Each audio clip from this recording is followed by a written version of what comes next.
हिंदू हृदय सम्राट बाळासाहेब ठाकरे, धर्मवीर आनंद दिघे साहेबांच्या आशीर्वादाने मी महाराष्ट्र के मुख्यमंत्री पद से उद्धव ठाकरे के इस्तीफे और एकनाथ शिंदे के मुख्यमंत्री पद की शपथ लेने से शिवसेना का अंदरूनी कलह खत्म नहीं हो गया है। असली लड़ाई तो अब शुरू हुई है और ये लड़ाई है शिवसेना पार्टी और संगठन पर कब्जे की लड़ाई। ये विडंबना ही है कि शिवसेना को महाराष्ट्र का सबसे जुझारू संगठन बनाने वाले बाला साहब ठाकरे के बेटे से ही उनका संगठन छीना जा सकता है। शिवसेना किसकी पार्टी होगी, बाला साहब के बेटे की या उनके द्वारा सामने लाकर आगे बढ़ाए जाने वाले एकनाथ शिंदे की? ये सवाल बड़ा भी है और मज़ेदार भी। इस सवाल के इर्द गिर्द ही अब महाराष्ट्र की राजनीति घूमेगी और ये देश की राजनीति को भी प्रभावित करेगी।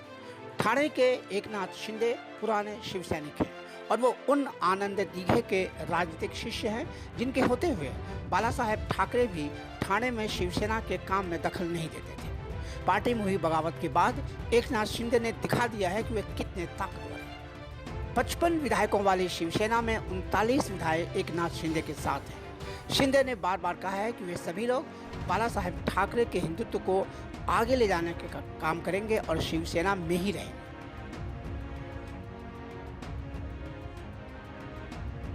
पार्टी में हुई बगावत के बाद शिवसेना ने कार्रवाई करते हुए एकनाथ शिंदे को विधायक दल के नेता के पद से हटा दिया था और जब यह खबर आई कि बागी विधायक शिवसेना बाला साहेब नाम से अपनी नई पार्टी बनाएंगे तो उद्धव ठाकरे की टीम ने चुनाव आयोग में दस्तक देने की बात कही थी।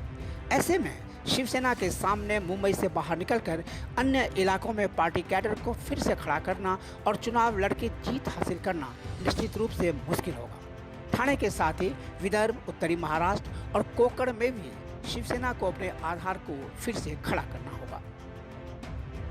बगावत करने वाले विधायक निश्चित रूप से अब एकनाथ शिंदे को अपना नेता स्वीकार कर चुके हैं और ऐसे में शिवसेना का बॉस कौन होगा ये तय करना आसान नहीं होगा।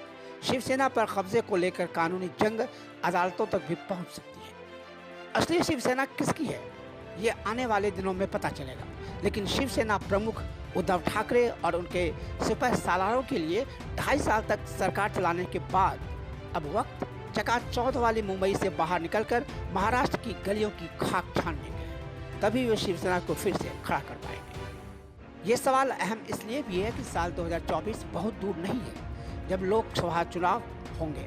अभी से ही राजनीति की बिसात उस महासंग्राम को ध्यान में रखकर रची जा रही है। ऐसे में शिवसेना पर जिसकी पकड़ होगी, महाराष्ट्र की राजनीति पर भी उसकी पकड़ होगी और ये पकड़ साबित करने की लड़ाई जोर पकड़ रही है। इस लड़ाई में एकनाथ शिंदे और उद्धव ठाकरे अब आमने सामने हैं। ये लड़ाई आर पार की है और पीछे मुड़ने का मौका न तो एकनाथ शिंदे को मिलेगा और न ही उद्धव ठाकरे को। ये वक्त अब खत्म हो चुका है और वक्त है आगे की लड़ाई की।